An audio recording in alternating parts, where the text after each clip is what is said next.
The advice and opinions expressed by the host of Autism Live and her guests are meant solely as suggestion and should not be in any way construed as child-specific advice. The Center for Autism and Related Disorders advises working with a board-certified behavior analyst who has experience with autism before starting any intensive behavioral intervention. Any choices you make in determining your child's treatment are completely at your own discretion.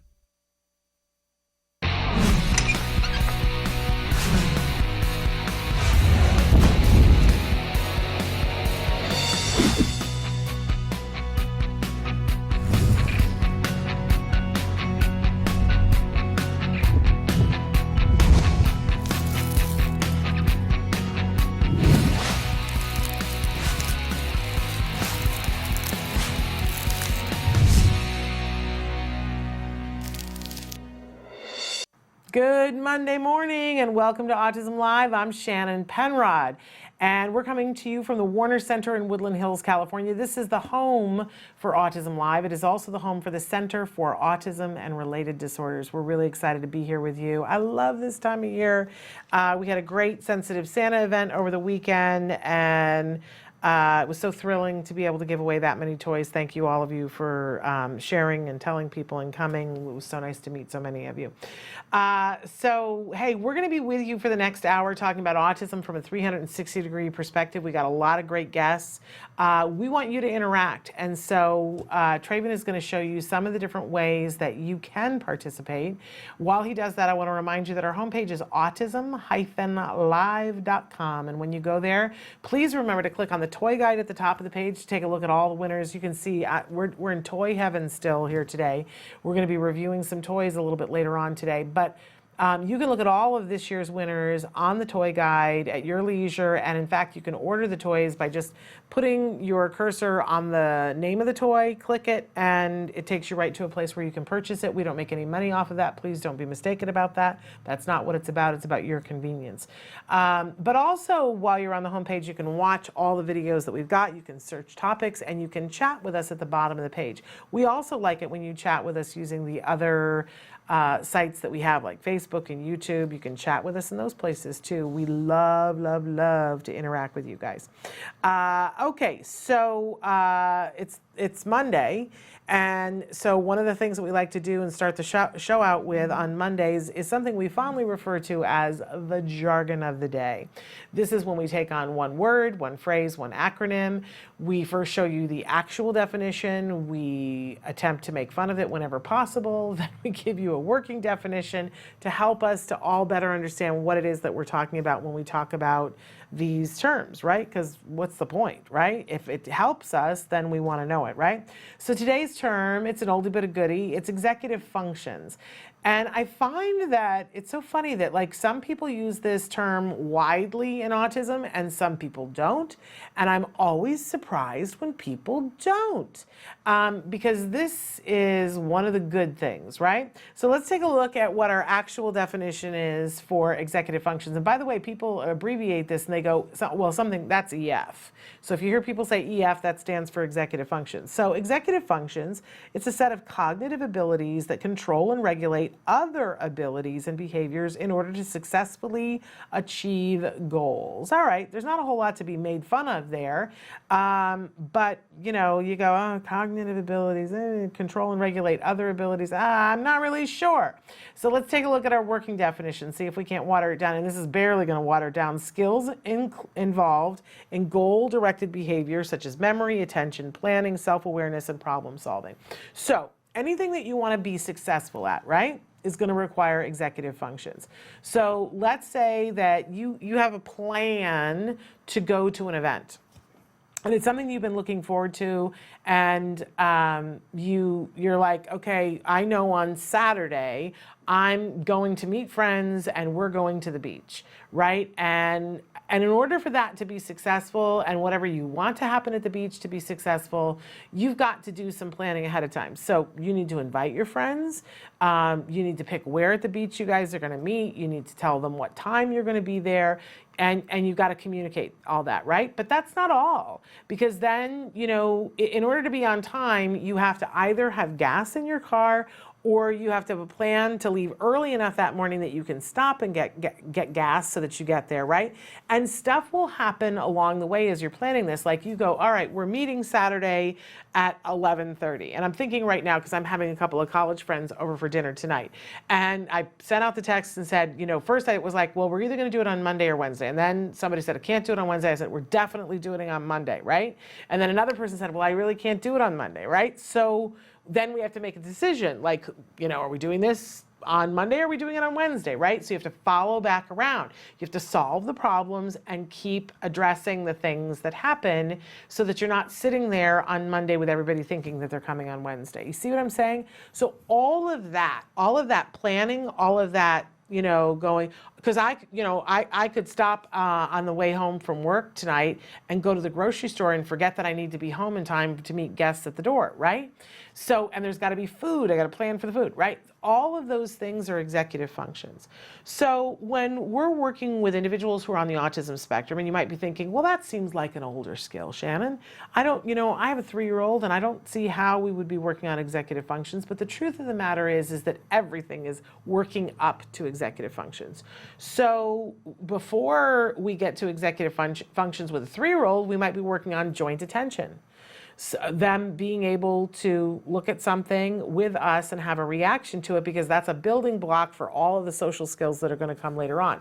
And then maybe when they're 5, we might work on, a whole host of things like, how to pack a bag with all the things that you need to do so that you don't try to take one thing at a time to the car, right? Because that's involved too. There are so many things involved with having a successful event, and we have events all the time in our lives. Anytime we get together with friends, that's an event, right? Or anytime that we plan a meal, that's an event. Or go to a fast food place, that's an event. And there are steps that have to be taken. So, and especially for our teens and our young adults, this is where we all fall apart, right? Think of the last thing that you did that you were like, oh, that didn't go well, right? It's all executive functions. We just did 3 days of Sensitive Santa, and believe me, there are lots of places where we didn't, oops, knocking down my Crystal Village. There are places where we didn't executive function enough to be able to be successful at all the things that we want to be successful at, right? So super important that we work on these things. But why isn't everybody talking about them then? Because there are some people that work in the field of ABA who don't work on things that they call private events. Things that happen that are thought process. Those are not things that they work on. There are behaviorists who stay just with outward behavior, and they don't think and classify thinking as a behavior. I'm part of a school of thought that says thinking is a behavior. It absolutely is. Because if I don't think through, I have to have gas in my car, then the actual behavior doesn't happen. So different schools of thought, but I prefer to be with an ABA provider that works on executive functions, because if you don't, you could work on all of these things, but if you don't put them together into the way that leads to being successful, then what did you do, right? We're expecting the kiddo to make that leap all on their own. Like, we taught them how to speak, we taught them how, to look at other people's perspective of things, but if we don't teach them how to put it all together to invite their friend over to come for dinner, did we really do what we set out to do? I think not. So I encourage people to work on executive functions. I think it's the keys to the kingdom. Besides which, think about your friends.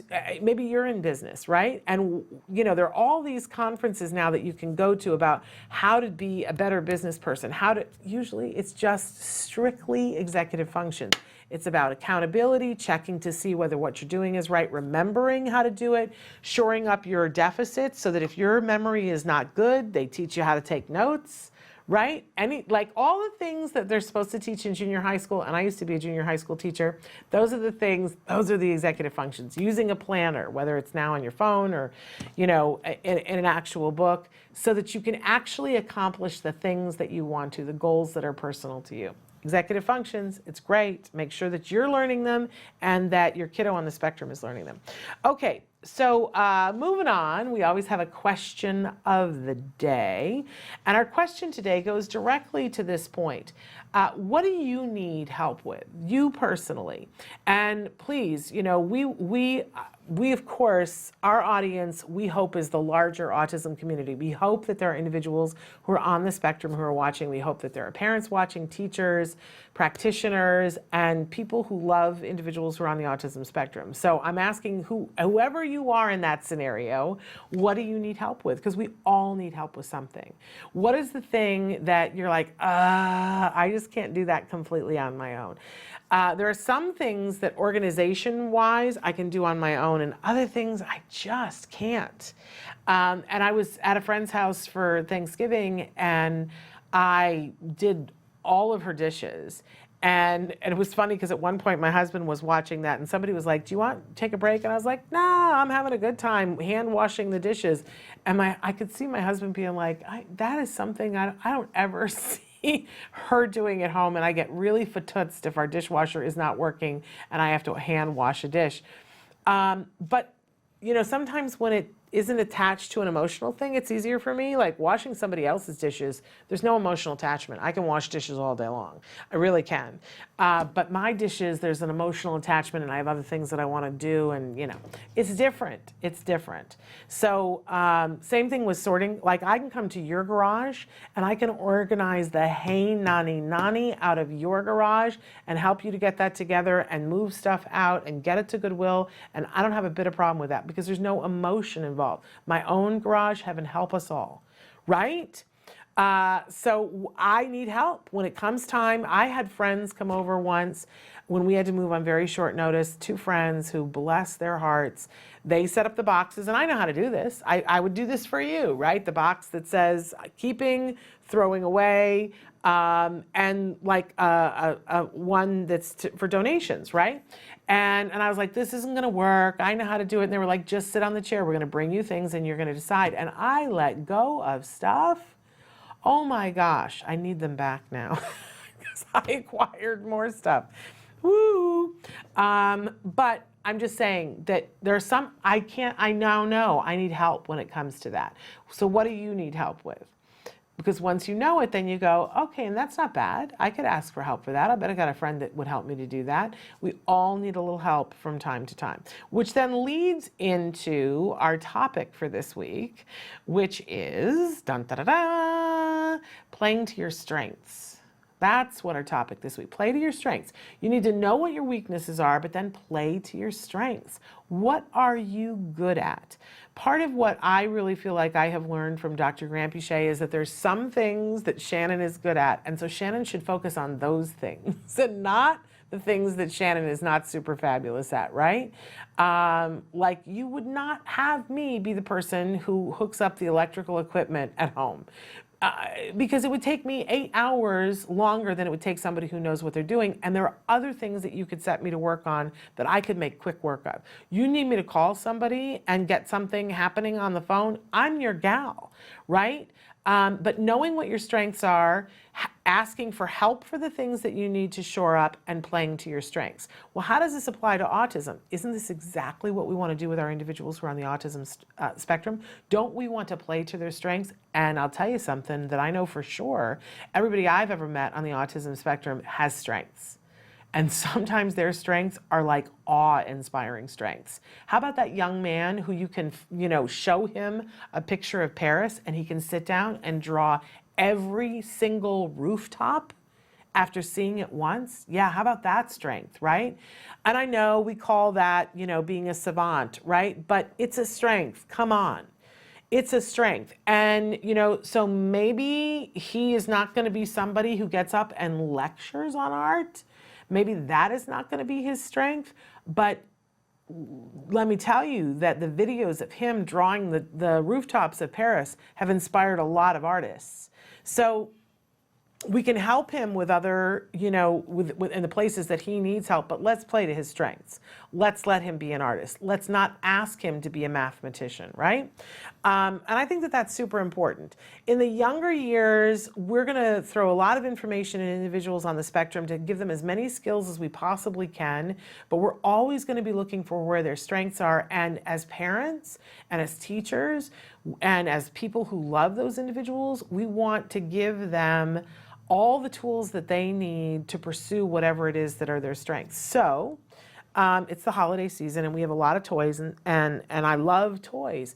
But I say to parents, once you see that a toy excites your child, we're going to talk in a little while about building toys and those kinds of things. And when you see that your child is excited about that, that's great. Get those kinds of toys, but then quickly move into other toys that take it to the next advanced level, and then get them involved in building actual things, you know, and as long as they continue to be interested in that, keep pushing that interest. Play to the strengths. Everybody should play to their strengths. Okay, so big show today, lots of toy reviews, but first, Bonnie Yates. We've got some questions that you guys have sent in, so don't go anywhere. We're going to be right back with Bonnie Yates. Hey, I'm Candace Cameron Bray. Tom Bergeron. You're watching Autism Live. And you're watching Autism Live. And you're watching Autism Live. You're watching Autism Live. Do you provide care services to someone with autism? Recently, more and more children are being diagnosed with the condition and getting the support they need as awareness grows. But what happens to these children as they grow up? It's estimated that over 500,000 youth with autism will turn 18 in the next decade, and they'll be faced with a very difficult reality. As children with autism grow up, their services start to disappear or become very difficult to access. Things like medical care, mental health counseling, vocational training, and more. All services that are still desperately needed. The loss of support that youth with autism face as they grow up is so severe that it's referred to in the autism community as falling off a cliff. Adults with autism need the same level of support they had as children to avoid falling off the services cliff. Introducing Skills Living, the web-based software designed specifically to help transitioning youth and adults with autism so they can avoid the cliff and instead fly to success. With Skills Living, help your learner with autism develop the skills they need in all the critical areas of adult life, including self-control, planning, and problem-solving, effective communication, performing life skill tasks for independent living, acquiring and maintaining employment or other meaningful activities, developing and maintaining social skills and relationships, accessing transportation and public services, and being safe. Skills Living includes a comprehensive assessment, a data collection mobile app, behavior intervention plan builder, and automatic progress reporting. It also provides a complete curriculum addressing 16 key areas spanning the entire range of functioning adulthood. Skills Living is easy to use and can be implemented by schools, parents, and autism service providers. Call or click today for your free demo and see how Skills Living can help your learner with autism avoid the cliff and instead reach their fullest potential. Skills Living. Wish, learn, become. Welcome back to Autism Live. Our regular guest that we just adore, Bonnie Yates, special education attorney, is joining us via Skype. Hello, Bonnie. Good morning. We're so thrilled to have you here. And Bonnie, we want you to start out by telling us a little bit about the law firm that you are with, Toddler Law Office. So it's funny, I don't know the address, so I was looking myself up at the State Bar website because I know I put the contact information there. The State Bar website search engine is so ineffective that I can't even find myself. So anyway, Toddler Law Office is a special education firm in San Jose, California, and I'm learning that in Northern California there's a real shortage of special ed attorneys. So they basically cover the entire state from like San Jose to the border. Anyway, we decided that it was high time that we started an office in the South Bay where we have so many clients. So we started an office in the South Bay, and then we decided we might as well start an office in the Irvine area where there's also a need for coverage. So anyway, we do special education, disability discrimination, higher education, some civil litigation, and regional center matters. And I'm going to send Shannon the address of the El Segundo office because I don't have it at the tip of my fingers, but we're on PCH in El Segundos, which is a sweet place to be as far as we're concerned.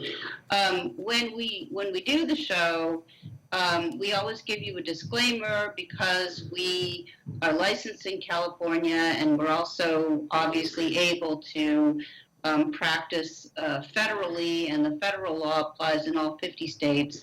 But we tend to concentrate on California law because that's what I'm familiar with.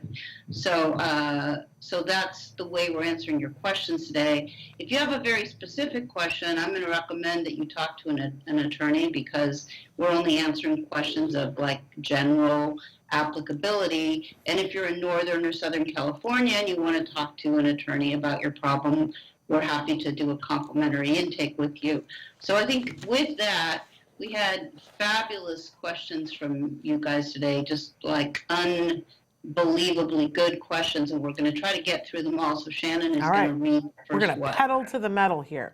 So this one from one of our viewers says, for the lawyer, my child will start kindergarten in fall of 2020. We are doing intensive ABA and he is making good progress. It has been part of our discussion that we may not need to have an IEP process at all. Is there anything we lose permanently by not disclosing? If we encounter issues, could we always disclose and start the IEP process, right? Could we do that? This is a great question, and more people. A great and difficult question. Yeah. So let's spend some time on it. So at first, I thought the question was, do I need to deal with public school at all? And that's not really what they're asking, but let me just deviate and say, if any of you bring your 3-year-old to me, I'm going to sit you down and ask you what kind of insurance you have, and I'm going to make a very strong argument that you give yourself the gift of time and you put your child in a private, regular preschool and you do intensive ABA through your insurance, and you keep that up and you catch your child up as much as you can, and you don't even think about kindergarten or public school placements of any sort until the child is 5 or 6. So that's the conversation that I have with new parents, and they come in the office and it's very confusing for them and they don't understand why I'm saying opt out of the whole thing. And I explain to them, if you are doing your ABA therapy in a private preschool and the staff supports what you're trying to do, you're going to have a much smoother ride. When you bring ABA into public school, which again, this is not what the listener's asking, I'm going to come back to the question in a moment. When you bring your ABA program into public school, however you get it funded there, you're fighting on two fronts. One, you're fighting against autism and you're fighting for, recovery and recuperation and addition of new skills. But you're also going to probably be in an arena where the district is really defensive, or they want to interfere with the success of your program because they're so afraid about having to pay for ABA in the long run. So I always tell people, hey, this is not maybe the advice that a lot of lawyers would give you, but maybe it's the advice of a lawyer who was an autism mom and had to make choices. The gift of time where you can just fight exclusively in terms of remediating the autism and you don't have any political fight on your hands. You're going to have that later. Now, if you bring your child into public school and you don't share that the child has a disability, that has, potentially some positive ramifications in terms of not being stigmatized, not having low expectations applied to you, and so on. The question you have to ask yourself is it really realistic to not disclose the disability? Are there really no problems? And if there are problems, let's say there's problems with pragmatic speech and language, and you elect to use school speech therapy through your IEP to address the pragmatic language problems, is the subject going to sort of percolate up anyway? Are people going to start asking questions? Are they going to start talking among themselves that they think this is a more serious problem than just a speech and language problem? Obviously, if you hold back the diagnosis, as a client of mine did, because client of mine held back the diagnosis in kindergarten because her husband was a teacher, and his union rep said, oh, don't tell the district that you have a kid that needs an IEP because you're here on a permit, they'll kick you out. So that was a bona fide explanation for not sharing about the disability till later on. The problem is, I think Doreen Grandpichet would definitely say, she definitely said it to me when we were doing this. She said, as soon as you tell people about the autism diagnosis, they dumb down their expectations. That may have been truer 25 years ago than now. People are more familiar with this as a spectrum disorder. The problem is when you withhold information that it tends to cause problems later in ways that aren't always possible to anticipate. So you got to weigh that against the advantage of having them expect more of your child and not treat your child differently because he has autism. I mean, I had things happen because I was open about the diagnosis. I didn't really see how I could not be. And there was a lot of discrimination that resulted from that. And there was a certain amount of well, let's put, Bonnie's child with this other boy that has Asperger's disorder, since even though they're both in general ed, they both have Asperger's disorder or autism. The funny thing about that was, while the concern was that he would have been stigmatized by being paired with this other child, he and this other child hit it off, and they are friends to this day. And Nick was just home for vacation, and he got together with this friend. So, I guess the answer is it's a hard call to make. I don't know that there's a one-size-fits-all answer for any situation. Again, this might be an appropriate subject for a more focused discussion with an attorney where you can bring in the facts about your child and how he presents, because obviously your child must be high functioning if you're asking this question. It's not really possible to disguise a disability of a moderate to low functioning child with autism. So what do you think, Shannon? I love the fact that this is the issue that they're having, because this is a quality problem. And I want to applaud to this parent, because you and I both know what they went through to get this early.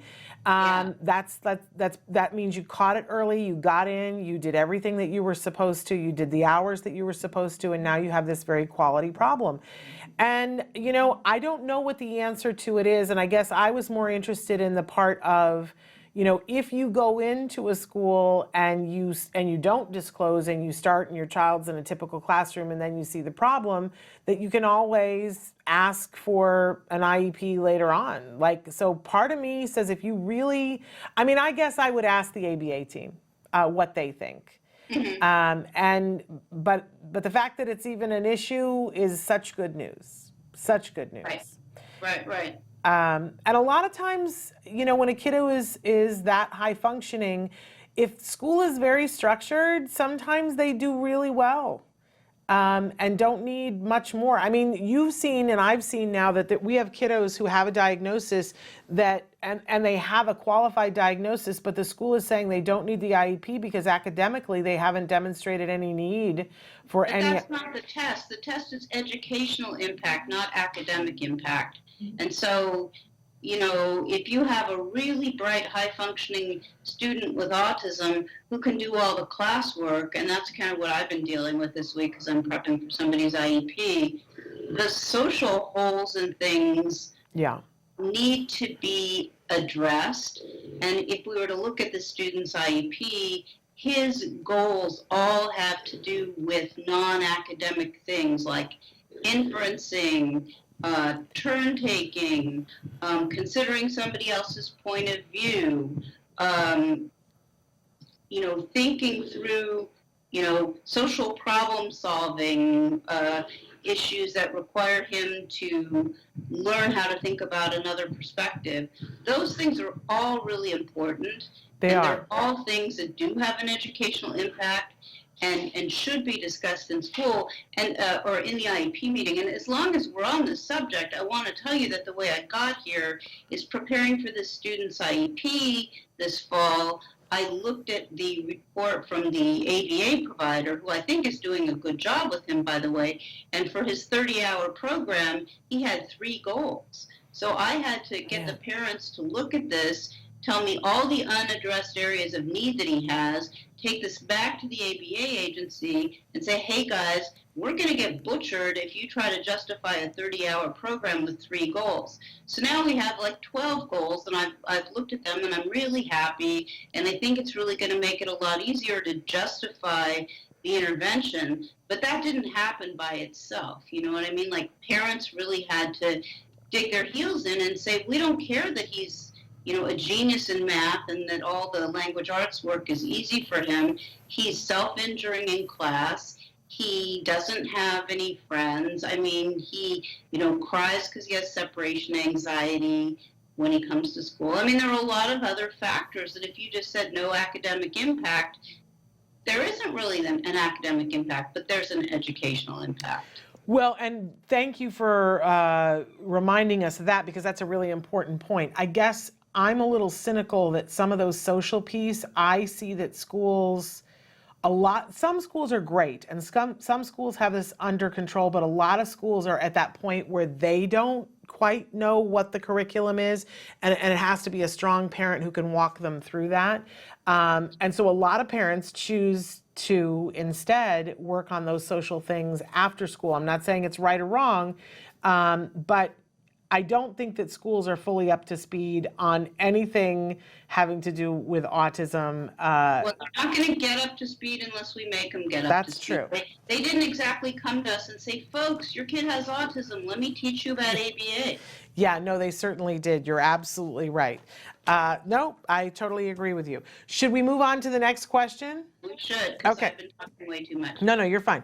Next question. Miss Bonnie, what can I do about the teacher that takes points off for my son being late to class?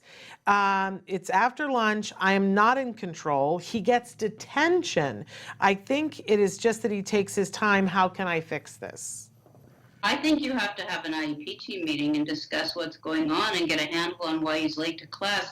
He shouldn't be being penalized in that way if it's a planning problem and it's a function of his disability. So I think you're not going to get anywhere with this teacher trying to deal with the teacher one-on-one. I'd say go to the principal. If the principal's an approachable person, talk to her about the problem, tell her you'd rather resolve this without the need for a meeting. Is there anything she can recommend? And if she can't, then you got to have a meeting. There you go. Next question. Will the U.S. school accept a diagnosis from overseas? I want to bring my child. Do I need to get the U.S. diagnosis first? You don't tell me where that information resides, who it's from, or what it concludes. But the answer is they don't have to honor it, and they get to do their whole brand new assessment if they want to when you come into their state from somewhere else. But they, you know, that's their choice. And if you had a report from a psychologist who talked about the disability in a way that was persuasive, I mean, they could rely on it, but you're not going to be able to impose it as a matter of right. It's going to be up to them to decide what they want to do with it. Okay. Next question. Can you help me to know what accommodations I can ask for on test taking for junior high? Finals are coming and we have never done this before. Okay. I made a mistake on this one because I was going to get those written accommodations to Shannon before the meeting, so you would have them, and I just didn't get to it. So I will send them in the next 2 or 3 days. I will send you appropriate accommodations for testing for a high schooler, and then you'll have them, and then you just need to talk to your IEP team about why they should apply. So apologies, but I will answer that question off the air. No problem. The next question, lawyer question. Am I allowed to ask what the training and experience is for the aid for my child? Can I request training in ABA? Okay, really good question. And another one where districts would rather you never ask this question. If you read the IDEA, and we should probably do this on the air, there's a big component of the IDEA that involves parents being informed and able to participate in their kids' IEP team meetings so that they can be, contributing members of the IEP team. So you absolutely do have a right to inquire about their training. And if you do it at the IEP, typically what they will say is, well, we don't have that information. This isn't a deposition. I'll get it to you outside of the meeting. The response to that has to be, that won't work for me because it's a denial of parental participation if I can't have the meeting and ask about it in real time while the person's here. So what you may end up with nonetheless is having to have a second meeting to discuss the training information that you get. And another thing that they are trying really hard to do is not have the district's aides come to the meeting. They say, oh, well, district's teacher is the one that's really involved in what he's doing in the class. Well, the idea that your child would be working with somebody 30 hours a week and that person wouldn't be allowed in the meeting and wouldn't be allowed to talk is something which districts do a lot because nobody's challenging them on that. But I think you can do a very good complaint to the California Department of Education that if you ask in writing to have the aide attend a meeting so you can talk to the aide and the IEP team about the aide's training or the district BCBA's training or whoever it is, and they say no, how can you meaningfully participate? How can you evaluate whether the intervention is working? And yes, you can always ask for training for staff if they lack training and they need it to meet your child's needs. And if nobody in the school has that training, you can ask for it to come in from the outside. You can tell the district, my child needs acceptance and commitment therapy, let's say. That's kind of a therapy that's hot at the moment.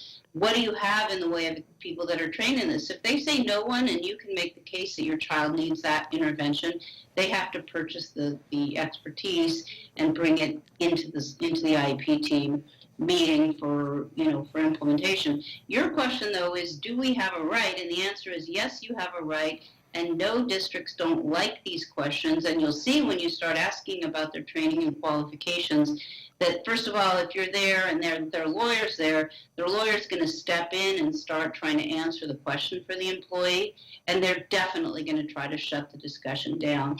And I guess since it's almost Christmas time and Hanukkah and Kwanzaa, we should remind you all that the best present you can give to your student is to never forget to record the IEP meeting so that afterwards you'll be able to listen to it or show it to somebody else and they can see what was said. If you ask these questions at an IEP meeting and they shut you down, that's a denial of parental participation. It's going to be hard for you to prove unless you've given 24 hours written notice to the district that you intend to audio record, and then you do so. Does that make sense? Not only does it make sense, I love the answer from beginning to end.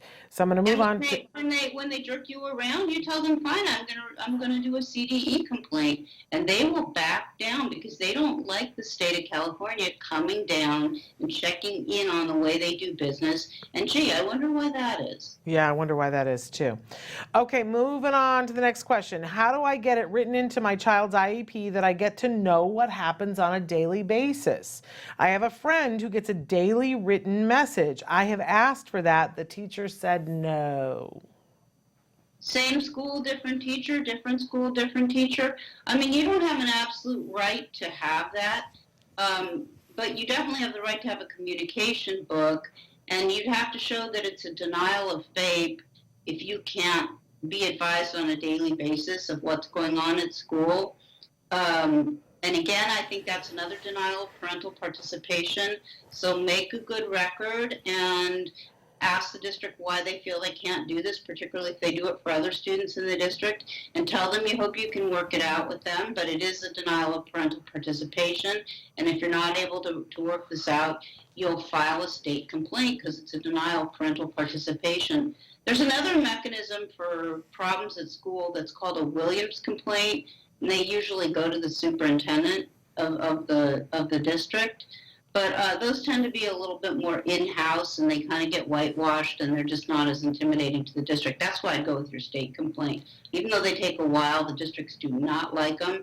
And lately, they've been giving me grief about the length of IEP team meetings and saying they can't meet for more than 90 minutes. I'm like, fine. I'll write CDE. Let them decide it. I'm not going to fight with you anymore. Right. And then they back down. Right. Amazing. Okay. And the last question, Pushing the rock uphill, people, is what we do.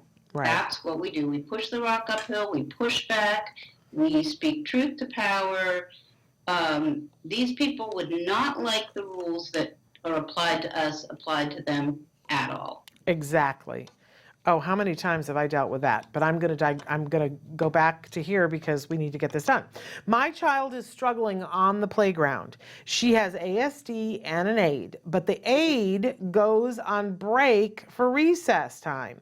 That seems to be when she has the hardest time. Why can't the aide take the break during math when she has no issues? Write a letter. Great question. Tell them what the problem is. Tell them that it's a denial of faith. Describe in specific all the problems she's having at recess and ask them to fix this. And if they can't fix it, to schedule an IEP meeting within 30 days. Okay. That's how you got to deal with that. That is amazing, and we've come in just exactly where we need to time-wise. That was sort of amazing that we got through all of those, Bonnie. Yeah, no, I wasn't expecting that either. All right. So this is remarkable. I believe we have you again next week, although we'll have to converse whether you're taking time off during the holidays. And so people can be writing in their questions, but tell them... Is everybody else done with all their stuff? Because I haven't even started. I'm I'll be here next week. Okay, I have not completed anything, but I'm well on my way to being completed. Because I had to be, because I have this big event in December, and if I don't have my ducks in a row, then my ship sinks. How many metaphors can I squeeze into one sentence? In any case. My daughter told me yesterday that the solution to everybody's problem is just make Christmas crack. If you don't know what Christmas crack is, look it up. You shared the recipe with us once. I want everybody to know that. So we'll have to dig that recipe back out. That is a good solution to everything. It has nothing to do with any illicit drugs. Let's say that so that we don't get letters. Not at all. Not at all. And maybe if you brought it into your IEP team meeting, they'd get so sleepy that they just would give you whatever you wanted. Maybe. It's sugar and chocolate, you guys. Corner law offices, yes. San Jose, El Segundo, Irvine. I'll send Shannon the contact info for the firm so you can have it. We've got if you want to get a hold of me, my phone number is 310-245-1968. And that little puppy sleeps next to me at night and it's with me all day, so I really don't have any excuse not to answer it. Okay. So, all right. have a week. Bonnie, you're such a treasure. We appreciate you. Okay, well, show your appreciation by sending me some amazing questions for next week, guys. All right. For the question about the accommodations. Okay. Thank you, Shannon. Thank you. Bye-bye, Bonnie. Bye, everybody. Bye-bye. That's wonderful. So we're going to take a short break, and then we're going to be back to review some toys. Stick with us.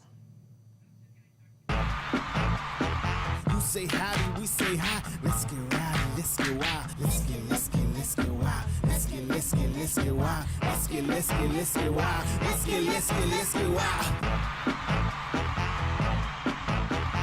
Hi there, I'm Lisa Ackerman. Welcome to the show. So the goal of today, we're going to make meatballs. Let's get started. So again, I'm going to take roughly a pound of my ground organic turkey, and I'm going to add in the secret vegetable. So if your kid doesn't like vegetables, don't cook in front of them, okay? Have them watch a movie or something. But you definitely want to make sure they're not watching, because then they won't eat it. So, and here we go with the egg. And our breadcrumbs. I'm just adding salt and pepper to taste. If you think about kids' shapes and sizes, you want to think small shapes, small hands. So your oven should be preheating at about 400 degrees. We're going to kick into the oven here and look at our meatballs. I did flip them halfway through the 20-odd minute. So we'll put, just like Julia Child's, there's our finished product right there. These are good. Cooking is easy. You don't have to be afraid of it. But we want to hear from you. If you can let us know what recipes are important to you, maybe convert a recipe from a traditional flour or gluten-based to a gluten-free or an allergy-free, we're here to help. So you get to us, you can email us at autismlive@gmail.com. You can reach out on Facebook at facebook.com/autismlive, or reach out at Taka Now. So I know you're having a great day. I had a lot of fun cooking with you in the kitchen, but I'll tell you, before we end, I gotta have more meatballs. Have a great day. You say howdy, we say hi. Let's get rowdy, let's get wild. Let's get wild.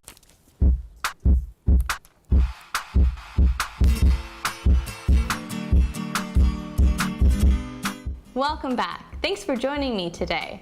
For the month of December, we're going to be making wrapping paper. The skills we'll be focusing on today are pattern making, which is an academic skill. While you're doing this, you can also work on colors and shapes with your child. The materials you'll be needing are brown paper bag, paint, water, paintbrush, a tray or paper plate, paper towel, a sharp knife, which the adult will be the only one using, scissors, cookie cutters, and potatoes. And of course, you can always use pre-made stamps or sponges to use. All right, let's get to it. The first thing you want to do is you're going to take your potato and you're going to cut it in half. So now I've got 2 stamps I could possibly use. So I'm going to make a star, and you can always do this freehand. I like the cookie cutters because it makes it a little bit easier. I'm going to take the cookie cutter, I'm going to squish that in there. Then I'm going to take my knife, I'm going to cut along the edge, and then I'm going to pop it out. And voila! Now that I've done this, I'm going to peel out the potato and pull this out, and ta-da! There's my star. I'll be taking my recyclable paper bag and cutting it open. I'm just cutting along the edge. Now that I have this done, I'm going to remove the handles, like so. And then here you are. All right, now that I have this ready, it's a great time to have the kids join in. So I'm grabbing my reusable plate, and while you're squeezing out the paints to use, this is a great time to have your kids label the different colors and to discuss how to mix the colors together to make secondary colors. Now that I have my paint and my stamps ready, well, now it's time to start making the fun patterns. So I've got my piece of paper in front of me. I'm going to take my star stamp and I'm going to just dip it in the green paint I just mixed. See that there? And now I'm going to place it onto my paper. Depending on the skill of your child, when you grab your stamps, you can ask them to label the shapes. You can start making the pattern, and I can ask my child questions like, what comes next? Or have them come up with the pattern themselves, just straight from their head. Here are a few examples of wrapping paper that I completed today. When you complete your wrapping paper, again, I hope you take a photo of it and share it with us on our Facebook page at facebook.com/autism-live. I look forward to seeing them and seeing you next month. Bye. Can you see me? Can you see me flying by your side? Welcome back to Autism Live. We're gonna do some toy reviews right now, and I'm holding in my hands the game that won our Toddler Game Award on this year's toy and gift guide, and you can find that toy and gift guide at the top of our page on our on our webpage, which is autism-live.com. So this is called Button, Button, Belly Button, and I love this game. It is a game by Peaceable Kingdom. They've been a big favorite of ours over the years. They make games that are really well made and that are very thoughtful and considerate about teaching cooperation and other skills, and don't usually have anything to do with competition. And they're particularly great for that very young young toddler up through preschool age. They've got some really incredible games. And you can find them in lots of different places. One of the places you can find them is Target. Obviously, you can buy them on Amazon as well. But Button, Belly Button is a very fun game. It's kind of like Chutes and Ladders, but like without all the mishigas, like you take anything that's crazy and complicated out, so you can play this with a 2-year-old. We've got really nice, well-made wooden dowel pieces that have like the little button on top, and there's the little phrase that you say button button as you're playing the pieces. They turn over the cards and they stack them on the matching ones. We're working on so many different skills here. We're working on turn taking. We're working on matching colors. We're doing hand-eye coordination because they move the piece along and they say button button belly button, right? And their hope is that they find there's little bears that have their belly button showing. So super, super easy to play, a great game to play with a 2-year-old. You're working on building focus, joint attention, so many of the things that we want to work on with very young children. So Peaceable Kingdom, Button, Button, Belly Button, super well made, super easy to play, appropriate for those very young kiddos. And if you've got kiddos that are on the spectrum at 2 or you're suspecting are on the spectrum, really want to encourage you to start gameplay because it's a safe way to participate in something. And if you don't succeed, it's no big deal because it's a game. So it's a safe way to fail, and that's the way we all learn, is through failure. So they will actually be successful. Okay, next up, I've been playing through the whole show. I want to collapse some iPads here and some signs. I've got so much stuff on the desk here. But I want you to see the Crystal Village here because it's super fabulous. So anytime that we want to work on building toys with kids, there can be a level of frustration, right? But I really super love, this is from We Play, and it's this beautiful box filled with, and I've just taken a few of the shapes out here, but they're crystal lucite, very well made, safe grade plastic so that these kinds of things can go in the mouth and it's okay. We want to discourage kids from putting toys in their mouths, but when they do, we don't want it to be toxic, right? These are really lovely, and I love the fact that they're translucent so that you can see through them, because so often in toys we don't make windows, right? Whereas I feel like everything, you can make this whole village and they've got different rooftops and there's nothing that has to snap together. And this is good for very little hands because they get frustrated that they can't snap something together. So these are just stacking, and you can stack them lots of different ways. And you will see, you put these out for a group of kids and it's very easy. They very quickly slide things together and you can make something with them. You can be working on colors, you can be working on shapes, you can be working on those fine motor skills with the hands that are all the things that lead to reading and writing, right? All with this building, and super fun and creative. So I absolutely love We Play. I encourage you to go to their website, weplay.com, because they have a whole host of really spectacular toys that you really don't see in your general, you know how when you go to, for instance, like a We Rock the Spectrum gym or someplace else that's a very high-end place and they've got the high-end toys that you go, I wonder where they got those from. We Play, check them out. They're really spectacular, best of the best toys. We absolutely love them. So super fun. Now, we're going to talk, I'm going to move my Crystal Village here to the side. We're going to talk about a company, Hape. I like a good old-fashioned wooden toy. I don't know about the rest of you guys, but I think that there's something to be said for that, the way it feels, the way it handles, super wonderful. So with little kids, and this, by the way, I meant to say that the Crystal Village is the Toddler STEM Award. But for these, this is the Shake and Match Shape, I keep saying shape shifter. It does not shape shift, y'all. It is a shape sorter, and it's from Hape, and it is our sensory award for toddlers. So it's really important that we have building blocks for kids, and it's really important that we have shape sorters. And I know I had a kid and I was like, what's with the shape sorter thing? Why is this such a big deal? Because it helps to work on a lot of different skills. I really like this particular shape sorter for a bunch of reasons. Like I said, good quality wood toy, and it has some shapes that are not in every shape sorter. Shapes, I can't even speak today. Shape sorter, and within them is a clear, there's a tube that's cut here with clear plexiglass on either end, and it's got 3 different colored balls in there, and they're actually different sizes, and when I do this, hopefully you can hear it rattle. But this makes it possible for us to work on a bunch of different things, but it's also that sensory feedback for the kiddos while they're playing with it. The other thing that I super loved about this and went crazy about is I love this little rubber band that goes across either side. Again, pointing out that there is no black on this. When you see black, it's because it's green, because we're shooting on a green screen.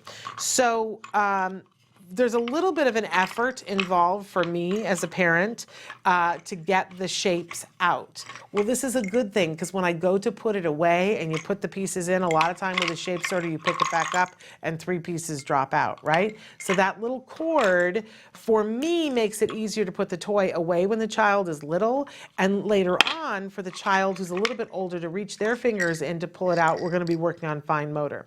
I love that it has the correlation of the shapes on the top, so it's kind of like a cheat sheet. If I'm looking for the square, I can see that it's color-coded, that it's yellow, so I'm matching. I'm working on matching, but I'm also working on shapes, and I can see it in the 3-dimensional, in the 2-dimensional. If you're working with kiddos on the autism spectrum, you're going to need to work on each one of those things, and this gives you the ability to do it. I find it, and then I get the very satisfying rattle, and I put it in, and then I can spin it and pull something else out. So I super love this. That was our sensory award for the toddlers from HAPE. And then our last one is also a HAPE. It's a different kind of shape sorter, so it's basically taking a little bit simplified, and there's a lot of green on this toy, as you can see in the picture. Thank you so much, Traven. But this toy, it's a shape sorter too, but just 3 basic shapes. So we're keeping it really simplified. Again, I've got my little red thing over here that prevents the pieces from falling out, right? And they're still color-coded. I know here, I see around the edge of the triangle that it's blue, and so I know that my triangle is blue too. I don't have my little shakers in the middle, but I've got still super cool. But here's the other fabulous thing about this, and this is why it won our Oldie But Goodie Award, is that I can take this and put it on top of the snail, and the snail is a walking toy, and his tail moves up and down as I walk him. I think it's really important to have this kind of a toy for children that's a kind of pull and walk toy, because it really reinforces walking. The truth of the matter is that when you're first learning how to walk, you fall and you trip and you hit your head and whatever, and everybody has their emotions about it, but we want them to continue working on walking.